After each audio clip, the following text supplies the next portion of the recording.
What's going on, everybody? Thanks for tuning back into another episode of The Loud Bostonian. Today I'll be doing my review of Knives Out.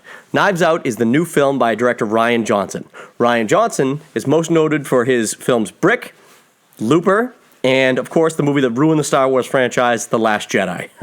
I'm just kidding. I personally didn't like The Last Jedi, but I fucking love Looper, and Brick's a pretty good movie, too. So I think original content-wise, Rian Johnson's really good. It just, when he went after Star Wars and made the movie that he did, it offended my soul. So I did not like that at all, but I love his original content.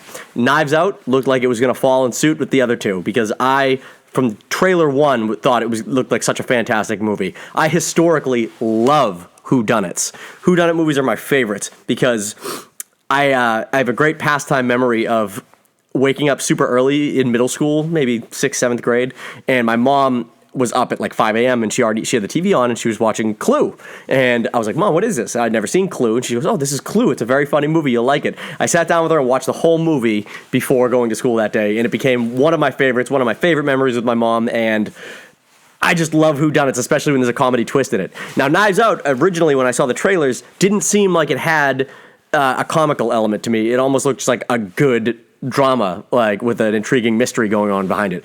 But then after it dropped at the film festivals, all these rumors started coming out how funny Knives Out is. It's across the board, they say it's basically a comedy first. And I got to tell you, it is. It's so fucking funny. And this cast is phenomenal. The cast is huge. You got Daniel Craig, Chris Evans, Michael Shannon, and honestly, the list goes on and on. Like the cast is huge. And they all play such interesting characters. And this is where Rian Johnson really does his best work, is when he gives you individual, intriguing characters that honestly could be the stars of their own movies. They're so intriguing.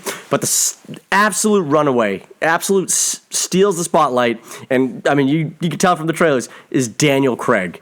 Daniel Craig, obviously everybody knows Daniel Craig, James Bond, Munich, all these movies that he's done across the board, these big action spectacle type movies. He doesn't lean into comedy too much, but in this movie, they give him this. He plays a character named Benoit Blanc, who is an investigator or an inspector, and he's noted for being so good at his job. And he comes in this movie. This is a non-spoiler review, guys, but I'll just give you a little background on his character. His character shows up to this situation and can see things in a perspective that no one else can, trying to get to the bottom of this whodunit. And the whodunit centers around a family the grandfather in the family is a mystery writer. So, I mean, already that's incredible. He's a mystery writer. He had his 85th birthday. The whole family gets together, and that night he dies. Somebody has slit his throat, and that's not a spoiler. That's in the trailers.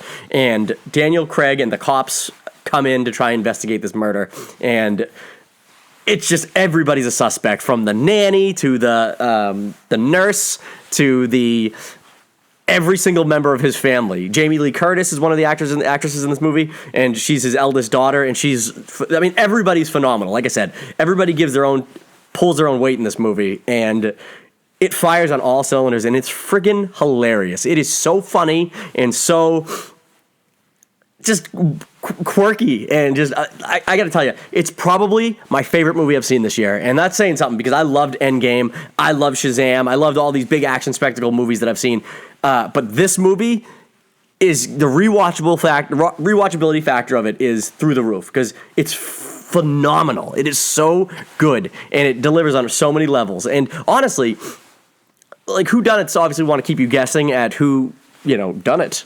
But this movie, it's got a lot of twists thrown in there, because at first you're like, well, it's obviously someone in the family that did it. It's obviously somebody that was at the party that did it, and it's just the way that it plays out is phenomenal. And even all the way to the end, it ends in a satisfying note where you're like, wow, that's a really good ending to this story. And like I said, no spoilers, guys. I'm not going to tell you who did it. I'm not going to tell you anything like that. But it is incredible, and I recommend you run out and see it immediately. I want to see it again. I don't know if I'll get the chance to, but it is so good. It is absolutely my favorite movie I've seen this year. Hands down, my favorite movie I've seen this year. I can't speak highly enough about this movie. That's going to do it for me. I want to know what you guys think of Knives Out. If you got a chance to see it during the fan sneak preview that they had this weekend, comment in the comments. Let me know what you thought of it. Like the video, subscribe to the channel, and we'll see you guys next time. Thanks.